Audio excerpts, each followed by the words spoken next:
Hi, all students. I hope you all are fine and safe. Last session માં આપણે જોયું illustration number 1 એમાં આપણે calculate કર્યો illustration number 1 ને હવે આજે today we are going to calculate illustration number 2 અને બીજી બાબત એ કે તમારી પાસે illustration number 2 ની રકમ જે છે અમાઉન્ટ જે છે એ તમારી ફેરબુકમાં પહેલા લખેલી હોવી જોઈએ. જો તમારી પાસે તમારી ફેરબુકમાં અમાઉન્ટ લખેલી નથી તો આ વિડિયો લેક્ચર તમે અત્યારે પૂછ કરી દો અને સૌથી પહેલા તમે એની જે અમાઉન્ટ છે એ તમારી ફેરબુકમાં સૌથી પહેલા લખી લો. તમને પીડીએફ ફાઇલ ઓલરેડી મેં તમારા ગ્રુપમાં શેર કરેલી છે. એમાં ઇલસ્ટ્રેશન નંબર 2 છે એની તમારે અમાઉન્ટ પહેલા લખેલી હોવી જોઈએ, જેથી કરીને જ્યારે હું અહીંયા જે બાબત તમને કહેતો જાઉં છું જે તે પર્ટિક્યુલરની એન્ટ્રી જે આપણે આપવાની છે એ તમારી સામે છે તો તમને વધારે આઈડિયા ક્લિયર થશે. So let's we start illustration number 2. મારી પાસે મારા ફોનમાં પીડીએફ ફાઇલ ખોલેલી છે, અમાઉન્ટ છે મારી સામે. ઓકે, તમારી પાસે પણ તમારી ફેરબુકમાં અમાઉન્ટ લખેલી હોવી જોઈએ. Okay, illustration number 2. From the following data, prepare a cost sheet for the year 2016. First નંબરનું જે ઇલસ્ટ્રેશન હતું એની જેવું જ સેમ ઇટ ઇઝ આ ઇલસ્ટ્રેશન છે.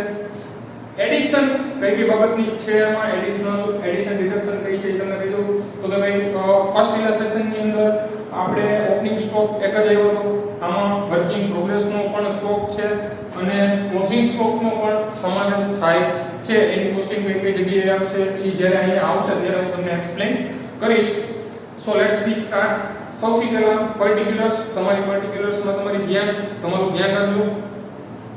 પર્ટિક્યુલર્સમાં સૌથી પહેલી પર્ટિક્યુલર્સ છે opening stock of raw material. આપણને ખબર હોવી જોઈએ કે opening stock of raw material આપણે કઈ જગ્યાએ રાઈટ કરીએ છીએ. મટીરીયલનું જે એલિમેન્ટ્સ જે છે first elements of cost which is a material, એ જગ્યાએ આપણે opening stock of raw material લખીએ છીએ. પરચેઝ, બરોબર, પરચેઝ કર્યું છે મટીરીયલ તો ઓપનિંગ સ્ટોક ઓફ રો મટીરીયલમાં પરચેઝ ને શું કરીએ છીએ આપણે પ્લસ કરીએ છીએ. Closing stock of raw material, closing stock of raw material લાસ્ટમાં જ્યારે અહીંયા opening stock of raw material plus purchase plus inward carries inward ને રિલેટેડ કઈ એક્સપેન્સ હોય તો એને આપણે એડ કરશું અને ધેન આફ્ટર શું કરશું closing stock of raw material ને આપણે લેસ કરશું. Than after carries outward 50000 rupees carries outward ના પેલા જોજો. કેરીઝ આઉટવર્ડ અને કેરીઝ ઇનવર્ડ માં ભૂલ થાય નહીં. કેરીઝ ઇનવર્ડ હોય તો opening stock of raw material માં પરચેઝ પછી પ્લસ એડ કરવાનું છે અને કેરીઝ આઉટવર્ડ હોય બરોબર તો આપણી પાસે બીજું હેડ છે selling and distribution overhead. Selling and distribution overhead ના હેડની અંદર એની અંદર આપણે કેરીજ આઉટવર્ડ નો એક્સપેન્સીસ લખવાનું થાય છે જે 50000 રૂપીસ છે. વેજીસ આપેલા છે જેમાં બાયફર્કેટ ઓલરેડી લખી દીધું છે. વેજીસ ડાયરેક્ટ અને ઇનડાયરેક્ટ. ડાયરેક્ટ વેજીસ અથવા તો ડાયરેક્ટ એક્સપેન્સીસ આપેલા હોય તો રો મટીરીયલ કન્ઝ્યુમ છે હેડ છે એના હેડની અંદર આપણે લખવાનું થશે. અને ફેક્ટરી ઓવરહેડ જે છે એમાં ઇનડાયરેક્ટ વેજીસ જો કંઈ આપેલા હોય તો ઇનડાયરેક્ટ વેજીસ આપણે ત્યાં લખવાના થશે. Okay, then after chargeable expenses. Okay, chargeable expenses, it is also one type of direct expenses. તો એને પણ raw material consumed ના હેડમાં આપણે લખવાના છે.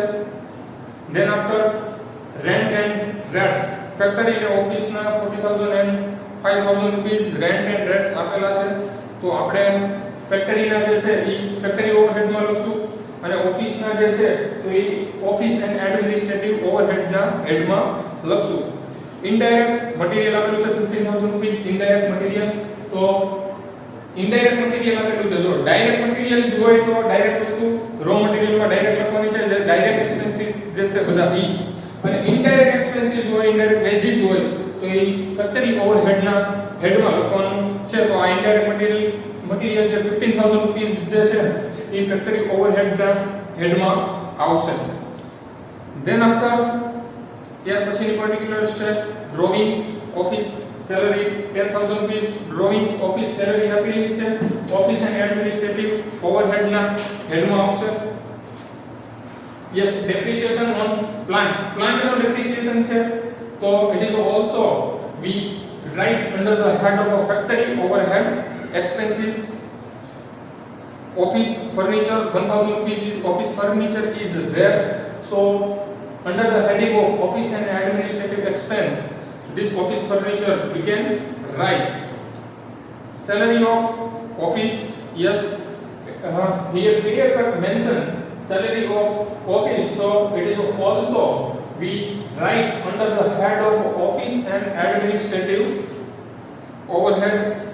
Yes, then after particular is a salesman, 20,000 rupees is paid to salesman. So we also know about salesman's expenses, which is related to selling and distribution overhead. So salesman expenses we write under the heading of selling and distribution overhead. Yes, then after working progress, stock of working progress is there.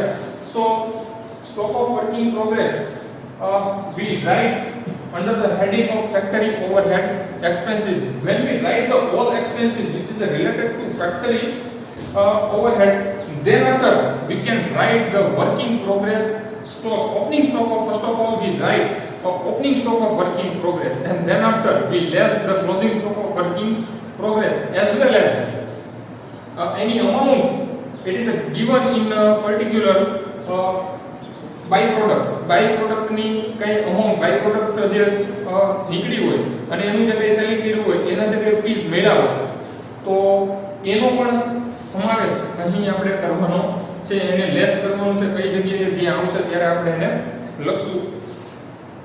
તો working progress નો જે stock છે opening અને closing બે આપેલા છે, 20000 અને 10000. અહીં સૌથી છેલ્લે જ્યારે ફેક્ટરી ઓવરહેડના તમામ એક્સપેન્સીસ લખાઈ જાય ત્યારબાદ આપણે એને રાઈટ કરશું. સેલ ઓફ બાય પ્રોડક્ટ, હવે તમે બાય પ્રોડક્ટ સેલ કરી છે બરોબર, તો બાય પ્રોડક્ટ સેલ કરી છે તો એના તમને 10000 રૂપીસ મળે છે, તો વર્કિંગ પ્રોગ્રેસ લખશું, ઓપનિંગ સ્ટોક, ક્લોઝિંગ સ્ટોક અને લેસ કરશું. શું કઈ બાબત લેસ કરશું? સેલ ઓફ બાય પ્રોડક્ટ ને આપણે એમાંથી લેસ કરશું, બીકોઝ ઓફ જે બાય પ્રોડક્ટ નું તમે સેલ કર્યું છે એના રૂપીસ આપણને મળ્યા છે, તો એટલા રૂપીસ આપણે શું કરવા પડશે? એમાંથી ઓછા કરવા પડશે. Yes, then after particular is other factory expenses. So we also know this factory expenses right under the head of factory overhead expenses. Then after other office expenses is there. So here also we prepare head of the office and administrative overhead expenses. So we can write other office expenses under the heading of office and overhead. Then after managing directors remuneration. Yes, managing directors remuneration we write under the office and administrative overhead expenses, because of here not clearly mentioned factory related director is there or office related director is there. So that's why we write managing director remuneration under the heading of office and administrative overhead. Then after other selling expenses is there. So selling expenses we already know about selling and distribution overhead. So selling expenses we write under the heading of selling and distribution overhead, which is 10,000 rupees is there. And then after art work charge is there. So art work charge is under the heading of selling and distribution. art work charges જે છે production final થઈ ગયું છે ત્યારબાદ એની ઉપરનો જે કંઈ એને ફિનિશિંગ કરવા માટે અથવા તો એને એટ્રેક્ટિવ બનાવવા માટેના જે કંઈ એક્સપેન્સીસ થયા છે એને રિલેટેડ એક્સપેન્સીસ છે. તો સેલિંગ એન્ડ ડિસ્ટ્રીબ્યુશન ઓવરહેડમાં આવશે under the head of selling and distribution. Then after yes stock of finished goods 10,000 rupees. ત્રીજા પ્રકારનો સ્ટોક આવ્યો. ફર્સ્ટ ટાઈપનો જે સ્ટોક છે એ opening stock of raw material, second ટાઈપનો જે સ્ટોક છે એ working progress, stock of working progress છે. અને થર્ડ ટાઈપનો જે સ્ટોક છે એ ફિનિશ સ્ટોક જે છે એ છે એમાં ઓપનિંગ ઓફ ફિનિશ સ્ટોક અને ક્લોઝિંગ ફિનિશ સ્ટોક જે છે એ બે એમાઉન્ટ આપેલી છે. ઓપનિંગ સ્ટોક જે છે ફિનિશ ગુડ્સ નો એ 10000 રૂપીસ છે અને closing stock of finish goods જે છે એ 50000 રૂપીસ છે. ઓકે, તો એને આપણે ક્યાં લખશું? તો હવે ઓફિસ એન્ડ એડમિનિસ્ટ્રેટિવ ની જગ્યાએ કોસ્ટ આપણે ફાઇન્ડ આઉટ કરી લઈએ, બરોબર? તો એને આપણે નામ આપીએ છીએ cost of production. Than after અને સેલિંગ એન્ડ ડિસ્ટ્રીબ્યુશન ઓવરહેડ લખીએ એની પહેલા before selling and distribution overhead expenses and after cost of production we can write the stock of finished goods, opening stock of finished goods and closing stock of finished goods. Okay, and then after traveling expenses of salesman and traveling expenses છે તો selling and distribution expenses માં લખશું salesman traveling expenses.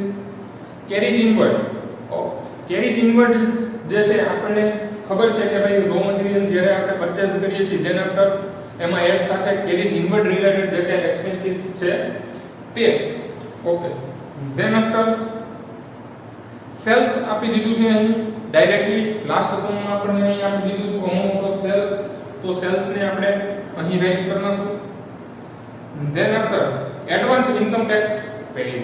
હવે advance income tax pay કર્યો છે એનો સમાવેશ cost શીટમાં થશે નહીં. Than after advertisement expenses 20000 rupees advertisement expenses છે તો we know advertisement expenses which is related to selling and distribution overhead, so we write under the heading of selling and distribution overhead expenses which is a 20000 rupees is there. And then after MD's remuneration to be allocated as of 40000 to factory. Managing directors નું remuneration જે છે factory એ 40000 rupees particularly આપી દીધું છે તો factory નું છે તો ફેક્ટરી ના હેડ માં લખશું આપણે. and 20000 to ઓફિસ ના મેનેજિંગ ડાયરેક્ટર્સ માં પર્ટિક્યુલર દીધું છે કે ઓફિસ એન્ડ એડમિનિસ્ટ્રેટિવ માં કેટલા રૂપીસ આપેલું છે 20000 રૂપીસ એમડી ને રેમ્યુનરેશન ચૂકવાય છે તો આપણે ઓફિસ એન્ડ એડમિનિસ્ટ્રેટિવ ઓવરહેડ ના એક્સપેન્સીસ માં લખશું. અને 60000 ટુ સેલ્સ 60000 રૂપીસ કેના ચૂકવાય છે સેલિંગ એન્ડ ડિસ્ટ્રીબ્યુશન નું જે કાંઈ મેનેજિંગ ડાયરેક્ટર વર્ક કરે છે એના આપણે 60000 રૂપીસ ચૂકવીએ છીએ. તો ત્રણેયનું આપણે બાયફર્કેટ કરીને જ આપેલું છે તો ત્રણેયમાં મેનેજિંગ ડાયરેક્ટર્સ રેમ્યુનરેશન, મેનેજિંગ ડાયરેક્ટર રેમ્યુનરેશન અને managing director રેમ્યુનરેશન 60000 rupees 40, 20 and 60000 rupees. Okay, all particulars આવી ગઈ છે. હવે તમામની અહીં આપણે પોસ્ટિંગ આપતા જઈએ છીએ તો જે આપણે પોસ્ટિંગ કરીએ છીએ પર્ટિક્યુલર્સ ની એમાં ખાસ તમે ધ્યાન રાખજો. રેડી? યસ, ફર્સ્ટ છે opening stock of raw material. Opening stock of raw material how much rupees is there? 3 lakh rupees is there. And then after purchase, so we can add here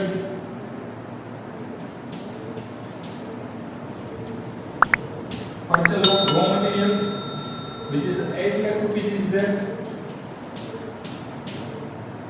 And then after closing stock of raw material એની પહેલા એક વસ્તુ વિગત આવે છે add કઈ બાબત છે તો કે ભાઈ કેરીજ ઇનવર્ડ આપણને આપેલું છે બરોબર તો કેરીજ ઇનવર્ડ પણ લખવું પડે પેલા.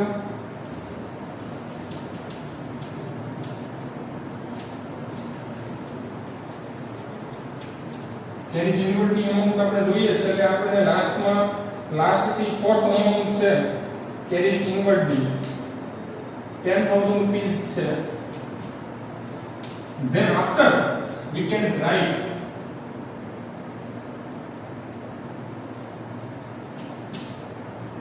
closing stock of raw material.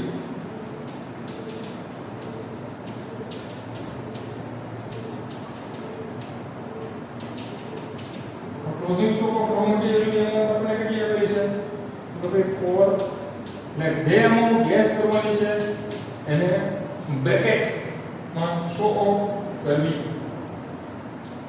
then after closing stock of raw material આવી ગયું છે. yes, carriage outward ની amount છે 50000 rupees. so carriage outward selling and distribution ને related expenses છે.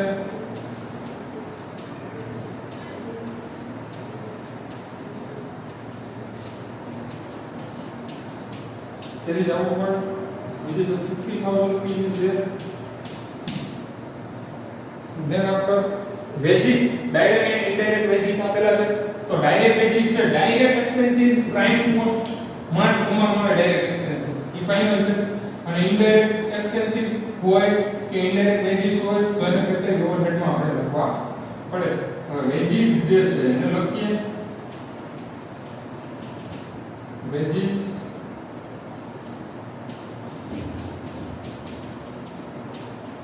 direct wages કેટલા રૂપિયા આપેલા છે તો ભઈ 7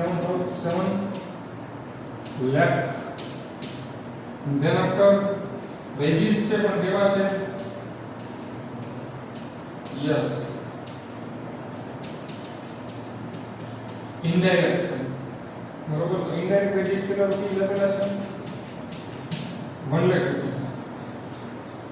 yes, then after chargeable expenses is there. It is nothing but it is also related to direct expenses. so here we can write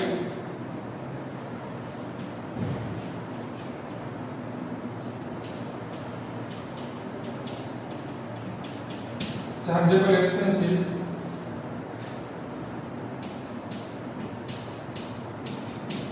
₹2 lakh. okay, then after rent and rates, factory અને office ના rent and rates આપી દીધા છે. તો factory ને આવેલા છે તો ફેક્ટરી માં લખશું rent and rates 40000 rupees is there. then after office ના જે છે એ ક્યાં છે ઓફિસ ઓવરહેડ માં rent and rates office ના આપેલા છે 5000 rupees. okay, then after આપેલું છે indirect material. so indirect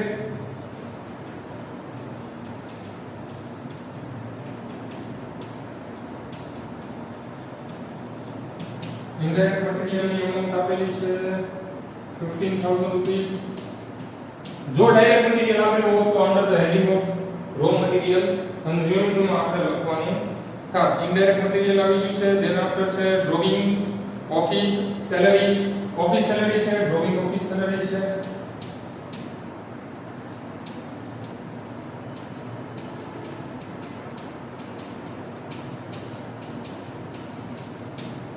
drawing office salary ની amount આપેલી છે 10000 rupees. okay, then after depreciation આપેલો છે. plant નો depreciation આપેલો છે તો ફેક્ટરી નો રિલેટેડ એક્સપેન્સીસ છે depreciation on plant.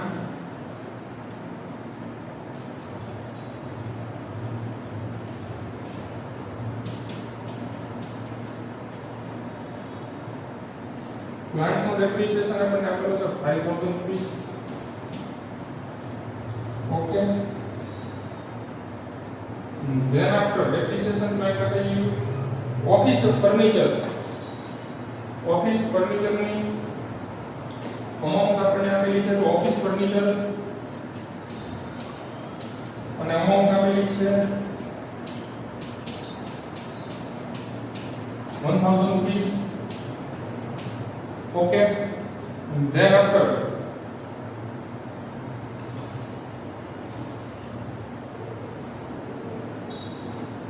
office furniture, then after salary office ની salary છે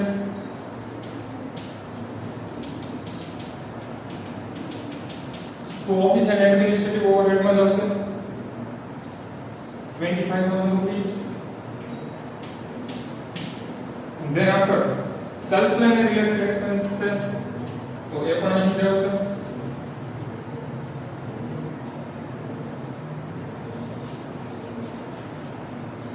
સેલ્સમેન ને 20000 રૂપીસ પે કર્યા છે તો સેલિંગ એન્ડ ડિસ્ટ્રીબ્યુશન એક્સપેન્સીસ ની અંદર આવશે yes working progress opening stock of working progress અને closing stock of working progress જે છે એ આપણને ખબર છે કે ફેક્ટરી કોસ્ટ ફાઇનલ કરીએ ઉપર લખવો અને વર્ક એન્ડ ફેક્ટરી ઓવરહેડ ના તમામ એક્સપેન્સીસ આવી જાય પછી આપણે રાઈટ કરવાનું છે 20000 અને 10000 રૂપીસ અહીં આપણને આપેલા છે કાઈ વાંધો નહીં આપણે અહીં આવી છે પર્ટિક્યુલર તો આપણે એક પર્ટિક્યુલર નો સમાવેશ આપણે એમાં કરી લઈએ છીએ તો સૌથી પહેલા લખીએ opening stock of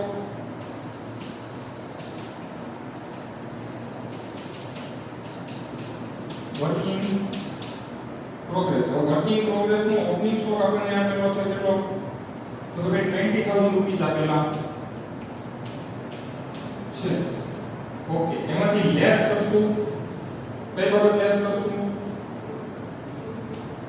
closing stock of working progress નો એટલે ક્લોઝિંગ સ્ટોક છે ક્લોઝિંગ સ્ટોક કેટલો છે તો કે 10000 રૂપીસ નો ક્લોઝિંગ સ્ટોક છે તો એને લેસ કરશું અને તેની પછી એક બીજી એક વિગત આપેલી છે સેલ ઓફ બાય પ્રોડક્ટ જે બાય પ્રોડક્ટ નું સેલિંગ થાય છે બરોબર એની અમાઉન્ટ પણ આપણે opening stock of raw material છે એમ શું કરવાની છે લેસ કરવાની છે તો less sale of by product ની અમાઉન્ટ આપણને આપેલી છે કેટલી તો ભાઈ 10000 રૂપીસ આપેલી છે okay then after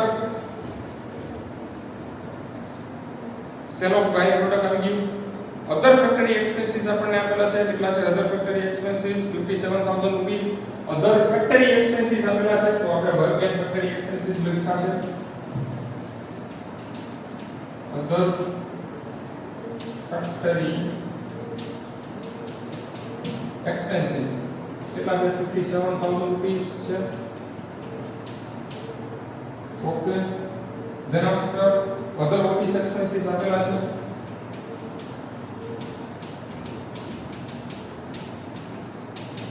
other office expenses office and administrative overhead માં લખશું which is a 9000 rupees is there then after managing directors remuneration તો ભાઈ MD નું શું છે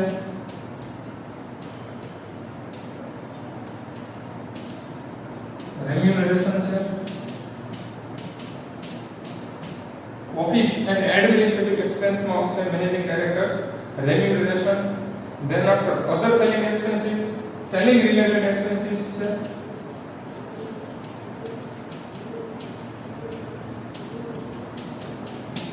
other selling expenses માં આપણને આપેલા છે 10000 રૂપિયા okay then after art work ચાર્जेस જે છે એ પ્રોડક્ટ આપણી ફાઇનલ પ્રોડક્ટ બની જાય છે then after એની ઉપર જે કે એને એટ્રેક્ટિવ બનાવવા માટે જે એક્સપેન્સીસ છે એને આર્ટ વર્ક ચાર્जेस લેતા હોય છે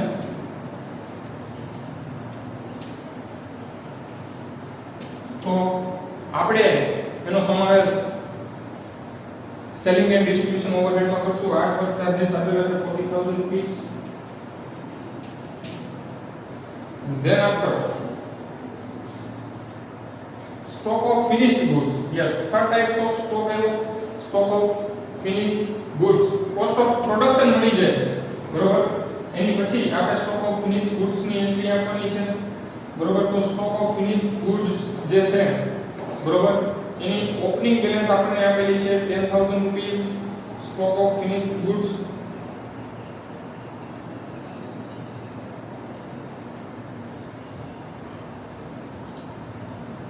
stock of finished goods ની જગ્યાએ અમાઉન્ટ છે 10000 રૂપિયા છે અને closing stock of finished goods ની અમાઉન્ટ આપણને આપેલી છે 50000 રૂપિયા જે શું કરવાની થશે લેસ કરવાની થશે હવે અહીંયા આપણે કરશું શું કોસ્ટ ઓફ પ્રોડક્શન અહીં જેટલું આપણને મળે એમાં એડ કરી દઈશું સ્ટોક ઓફ ફિનિશ્ડ ગુડ્સ અને એનો જે ટોટલ મળે એમાંથી 50000 રૂપીસ લેસ કરીને આપણે cost of goods sold find out કરશું. ઓકે, આગળ વધીએ. Travelling expenses of salesman.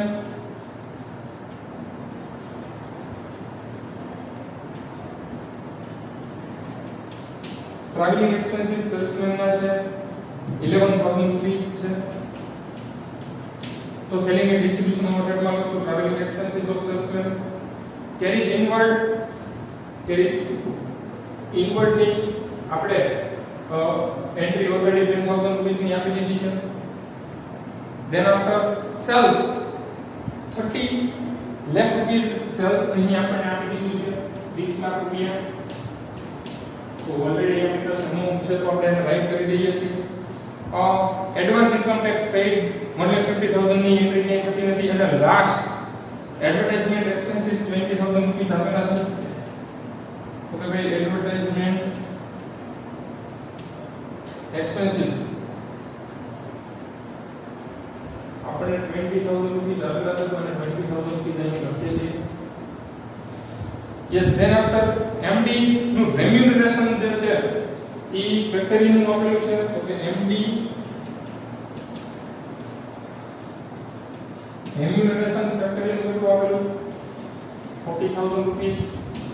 Okay, then after MD નું રેમ્યુનરેશન ઓફિસ નું આપેલું છે. આપણને સેપરેટ આપેલું છે એટલા માટે ઓફિસ નું એમડી નું રેમ્યુનરેશન પણ 20000 રૂપીસ અહીં આપણે દર્શાવવું પડશે. ધેન આફ્ટર એમડી ફેક્ટરી નું 40000 રૂપીસ 20000 નું office. Okay, then after 60000 rupees MD's remuneration. MD remuneration selling અને ડિસ્ટ્રીબ્યુશન ને રિલેટેડ નું જે એમડી નું રેમ્યુનરેશન જે છે એ કેટલું છે તો ભાઈ 60000 રૂપીસ નું છે.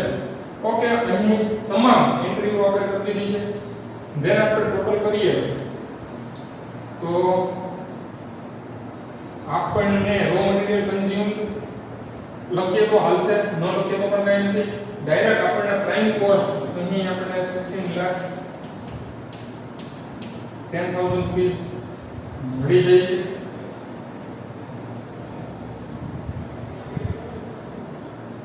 Okay, then after factory overhead નું ટોટલ કરીએ તો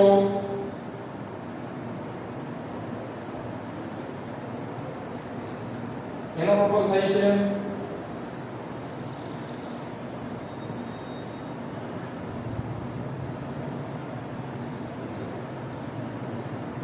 2,67,000 અને ટોટલ આપણને ફેક્ટરીની કોસ્ટ મળે છે 18,77,000 રૂપીસ.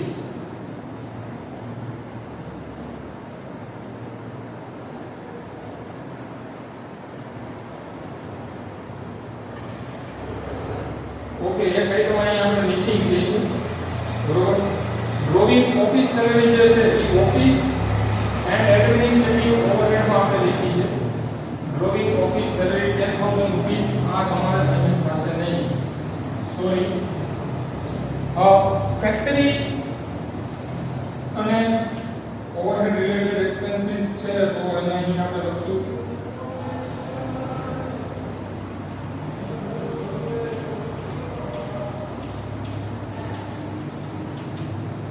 10,000 રૂપીસ. હવે આ એક્સપેન્સીસ નું અહીંયા સમાવેશ કેવી રીતે કરવામાં આવ્યો તો એની પાછળનું એક કારણ એ પણ હોઈ શકે કે ભાઈ ફેક્ટરીમાં જે કંઈ તમે પ્રોડક્શન કરો છો, ફેક્ટરીમાં જે પણ કંઈ યુનિટનું આપણે પ્રોડક્શન કરીએ છીએ, બરોબર, તો એ જે પ્રોડક્ટ જે છે, બરોબર, એને પ્રોડક્ટની ડિઝાઇન બનાવવા માટેના જે કંઈ એક્સપેન્સીસ થતા હોય એના માટે પર્ટિક્યુલર જો વર્ડ્સ યુઝ કરેલો હોય તો એવા તમામ એક્સપેન્સીસનો સમાવેશ ફેક્ટરી ઓવરહેડમાં આપણે કરવાનો છે બરોબર કે ભાઈ નવા પ્રોડક્ટની યુનિટની ડિઝાઇન કરવા માટે અને ડ્રો કરવા માટેના જે એક્સપેન્સીસ ક્યાં હોય તો એ ફેક્ટરી ઓવરહેડના એક્સપેન્સીસમાં આવશે. Okay, then after 18,77,000 rupees. Than after cost of production અહીં આપણને મળે છે કોસ્ટ ઓફ પ્રોડક્શન 19,37,000 રૂપીસ. તમે તમારા બુકમાં તમારે આ સમ જે છે એ અહીં જોઈને પછી તમારે મોઢે એને ગણવાનું છે. અને બીજી એક બાબત એ કહી દઉં કે અહીં આપણે જે એમડી નું રેમ્યુનરેશન ટોટલ 1,20,000 રૂપીસ જે છે બરોબર, એ ટોટલ 1,20,000 રૂપીસ નથી. એમાં એમડી નું રેમ્યુનરેશન જે છે એ બાયફર્કેટ નીચે કરીને આપેલું છે. તો એ બાયફર્કેટ 40, 20 અને 60 એ થઈને ટોટલ 1,20,000 રૂપીસ થાય છે. તો એને અહીંયા ટોટલ આપણે એમડી રેમ્યુનરેશન ઓફિસ અને એડમિનિસ્ટ્રેટિવ માં લખશો નહીં, બાયફર્કેટ ઓલરેડી નીચે કરી નાખ્યું છે. તો એને બાયફર્કેટ કરીને જે તે હેડ છે એ હેડમાં આપણે એને લખશું. ધેન આફ્ટર અહીંયા 60,000 રૂપીસ આવે છે office and administrative overhead expenses અને કોસ્ટ ઓફ પ્રોડક્શન ની ટોટલ અમાઉન્ટ 18,77,000 પ્લસ 16 એટલે 19,37,000 રૂપીસ આવે છે. Then after 19,37,000 plus 10,000 less 50,000 rupees. તો આપણને મળે છે cost of good sold 18,97,000 rupees. અહીં આપણને મળે છે પ્લસ 2,11,000 રૂપીસ જે છે એ આપણને selling and distribution overhead expenses અહીં આપણને મળે છે. ધેન આફ્ટર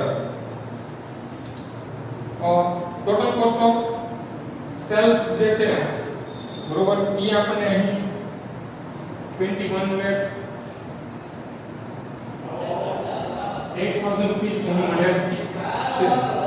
ઓકે, અને આપણને ખબર છે 30,000 rupees here clear cut amount is given in sum sales ની આપેલી છે 30,000 રૂપીસ. તો 30,000 માંથી 30 લાખ માંથી 21,08,000 રૂપીસ આપણે બાદ કરીએ તો અહીં આપણને પ્રોફિટ ની અમાઉન્ટ મળી જાય છે 8,92,000 રૂપીસ.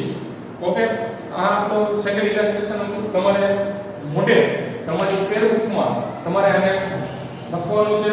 અને આને રિલેટેડ કંઈ પણ ક્વેરી છે તો આપણે એક વખત Google Meetમાં ઓનલાઈન થશું અને તમારી જે કંઈ ક્વેરી છે એ આપણે સોલ્યુશન કરશું. અને આના પછીની જે થર્ડ સમની અમાઉન્ટ જે છે એ તમારી ફેરબુકમાં તમે લખીને રાખજો.